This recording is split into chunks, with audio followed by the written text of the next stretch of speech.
தேசிய முன்னணி அல்லது ஒற்றுமை அரசாங்கத்தை விட்டு மாயிகா வெளியேறக்கூடாது, ஜாஹித் அமிடி வலியுறுத்து. கிளாந்தானில் 10 மில்லியன் மதிப்பிலான 102 கிலோ கஞ்சா பூக்கள் கடத்தும் முயற்சி முறியடிப்பு. தமிழகத்தில் ராஜராஜ சோழன், ராஜேந்திர சோழனுக்கு பிரம்மாண்ட சிலை அமைக்கப்படும், பிரதமர் மோடி அறிவிப்பு. ஜெர்மனியில் ரயில் தடம் புரண்டது, 3 பேர் பலி, பலர் காயம். சபாவில் 900க்கும் மேற்பட்ட பிலிப்பீன்ஸ் நாட்டு சண்டை சேவல்கள் பறிமுதல்.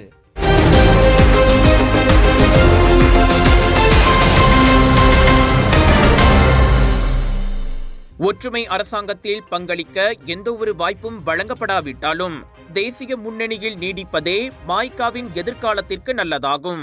எனவே பரிசானில் இருந்தோ ஒற்றுமை அரசாங்க கூட்டணியில் இருந்தோ மாய்கா வெளியேறக்கூடாது என தேசிய முன்னணி தலைவர் டத்தஸ்ரீ அமர் ஜஹீத் அமீடி கேட்டுக்கொண்டுள்ளார். மாய்கா மிக சிறந்த உட்கட்டமைப்பை கொண்ட கட்சி என்பதோடு இந்தியர்களின் நலன் காக்கும் கட்சியாகும். எனவே இந்தியர்களின் ஆதரவு மீண்டும் அதன் பக்கம் திரும்பும் பட்சத்தில் நாடாளுமன்றத்தில் மாய்காவின் பிரதிநிதித்துவம் நிச்சயமாக உயரும். அம்னோ, மாசிசா, மாய்கா மூன்றும் தேசிய முன்னணிக்கு மூவேந்தர்கள் போல இந்த உறவு நீடிக்க வேண்டும் என துணை பிரதமருமான ஜாஹித் தெரிவித்தார். கட்சியின் எதிர்காலம் குறித்து வரும் அக்டோபர் பொது பேரவைக்கு பிறகு முடிவெடுக்கப்படும் என மாய்கா தேசிய துணைத் தலைவர் டத்தஸ்ரீ எம் சரவணன் முன்னதாக கோடி காட்டியிருந்தார். ஒற்றுமை அரசாங்கத்தில் ஏதோ வேண்டாத விருந்தாளி போல மாய்கா நடத்தப்படுவதாகவும் அமைச்சரவை மட்டுமின்றி பிற அரசாங்க நிறுவனங்களில் கூட அக்கட்சிக்கு வாய்ப்புகள் மறுக்கப்பட்டுள்ளதாகவும் சரவணன் குமுறலை வெளிப்படுத்தியிருந்தார். இப்படி 3 ஆண்டுகளாக நம்பியே மோசம் போய்விட்டதாகவும் இனியும் ஏமாற தயாராக இல்லை என்றும் அவர் கூறியிருந்தது குறிப்பிடத்தக்கது. Sunshine Kids, the place where your kids shine, the fastest growing, award-winning, best preschool chain in the town. Welcome to our preschool, where learning meets fun. Our preschool provides a nurturing environment for young learners to thrive. www.sunshinekids.com.my. எல்லை மோதலில் ஈடுபட்டுள்ள Thailand, Cambodia இடையிலான அமைதி பேச்சுவார்த்தைகளுக்கு உதவும் நோக்கில் அமெரிக்க அதிகாரிகள் Malaysia வந்துள்ளனர். அமெரிக்க வெளியுறவு அமைச்சர் மார்க்கோ ரூபியோ அதனை தெரிவித்தார்.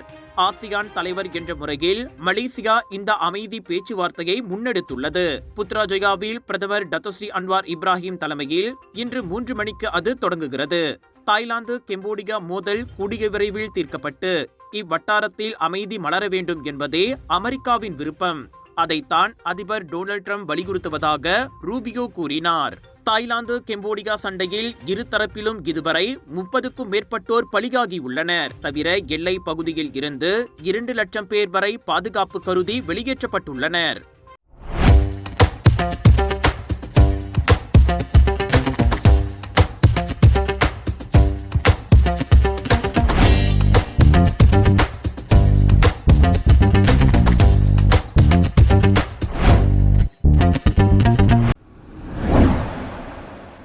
கிளாந்தானில் ஜூலை 17 முதல் 22ஆம் தேதி வரை போலீசார் மேற்கொண்ட அதிரடி பரிசோதனையில் கடன் வாங்கி திரும்ப செலுத்த தவறிய மக்களிடம் பல அட்டூழியங்களை புரிந்து வந்த சட்டவிரோத வட்டி முதலைகள் வெற்றிகரமாக கைது செய்யப்பட்டுள்ளனர்.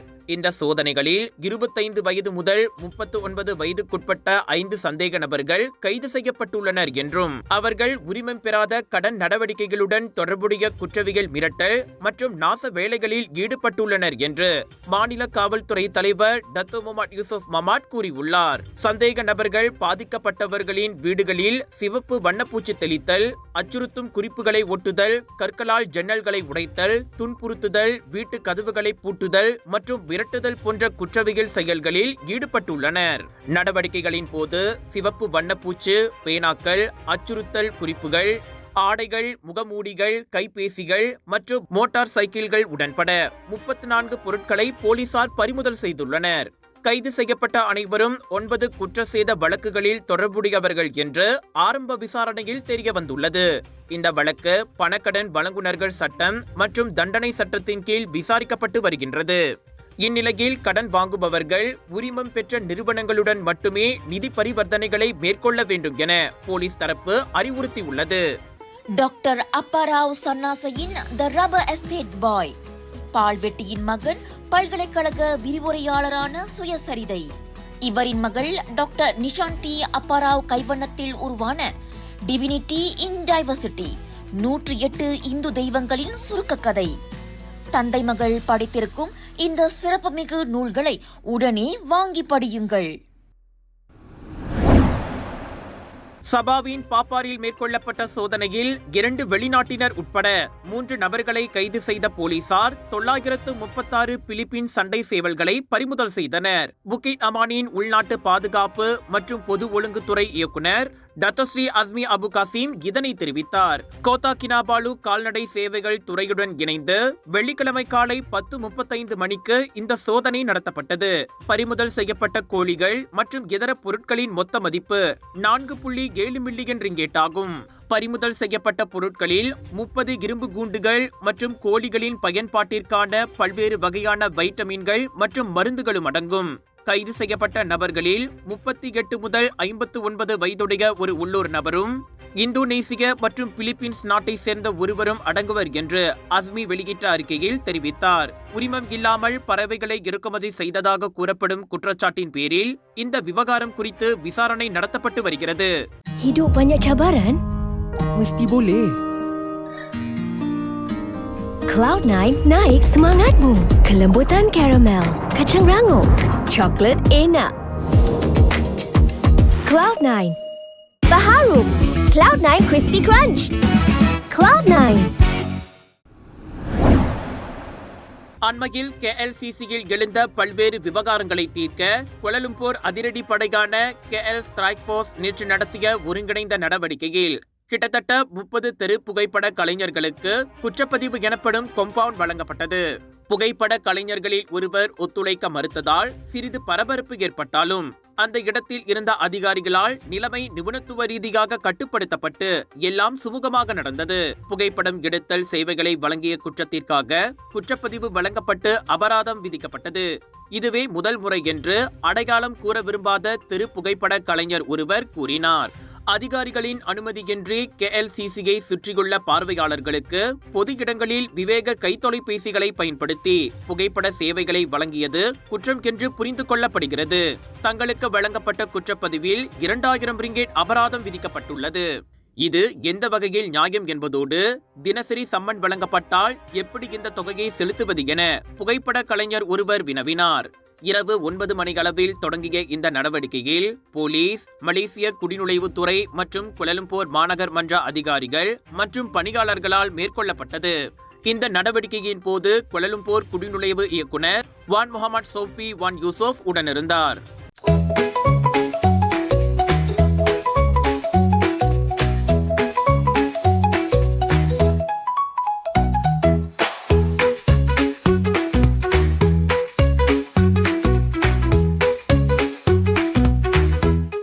உங்கள் சிறந்த ஆரோக்கியத்திற்கு அளவான எண்ணெயுடன் சிறந்த முறையில் தயாரிக்கப்பட்ட சைவம் அசைவத்திற்கும் பொருந்தும் சூப்பர் ஊறுகாய், பச்சை கொடி சிவப்பு மீன் சின்னம் கொண்ட ஸ்ரீ மீனாட்சி ஊறுகாய்.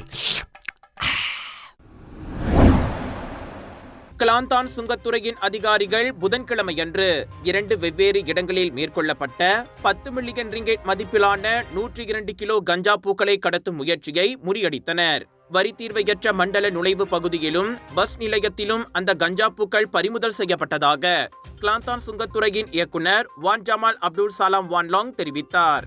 மேலும் இந்த நடவடிக்கையின் போது 2 பெண்கள் உட்பட 3 தனிப்பட்ட நபர்கள் கைது செய்யப்பட்டனர். வரி தீர்வையற்ற மண்டல பகுதியின் நுழைவு இடத்தில் கைவிடப்பட்ட 3 பேக்குகளில் புதன்கிழமையன்று காலை 10:30 மணியளவில் நடத்தப்பட்ட முதல் சோதனையில் 88 பொட்டலங்களை கொண்ட கஞ்சா பூக்கள் பறிமுதல் செய்யப்பட்டன.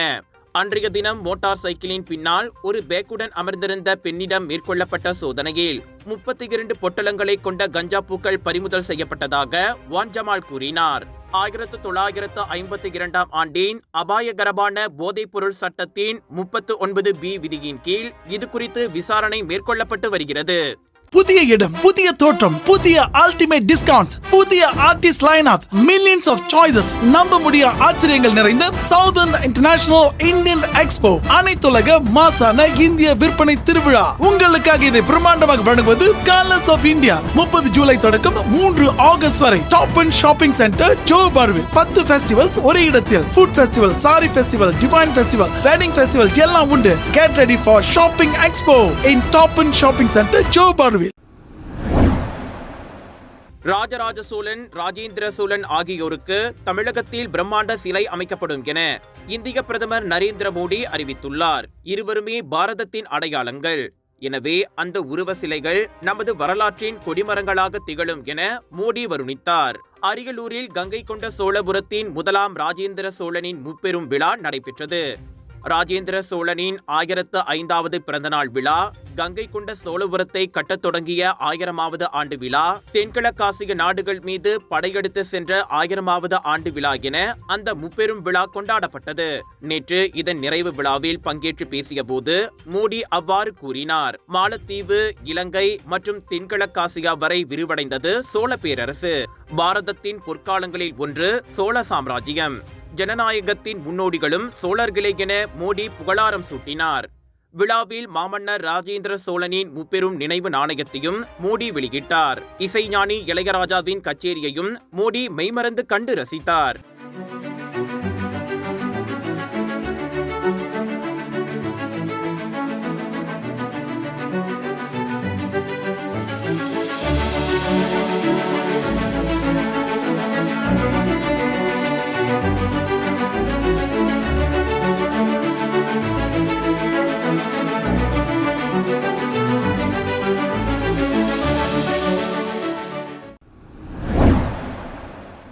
நேற்று தென்மேற்கு ஜெர்மனியில் பயணம் செய்து கொண்டிருந்த ரயில் தடம் புரண்டதில் பலர் காயமடைந்துள்ள நிலையில் 3 பேர் உயிரிழந்துள்ளனர். விபத்துக்குள்ளான அந்த ரயிலில் சுமார் 100 பயணிகள் இருந்தனர் என்றும் அவர்களில் 50 பேர் காயமடைந்தனர் என்றும் உள்ளூர் ஊடகங்கள் செய்தி வெளியிட்டுள்ளன.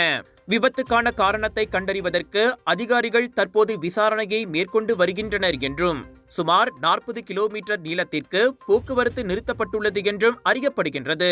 அதே நேரத்தில் இந்த விபத்துக்கு நிலச்சரிவு ஒரு முக்கிய காரணமாக இருக்கலாம் என்று ஜெர்மன் ஊடகங்கள் கணித்துள்ள போதும் ரயில் சேவையின் தொழில்நுட்ப சிக்கலும் இந்த விபத்துக்கு காரணமாயிருக்கலாம் என்று பொதுமக்கள் வலைத்தளத்தில் கருத்து பகிர்ந்து வருகின்றனர்.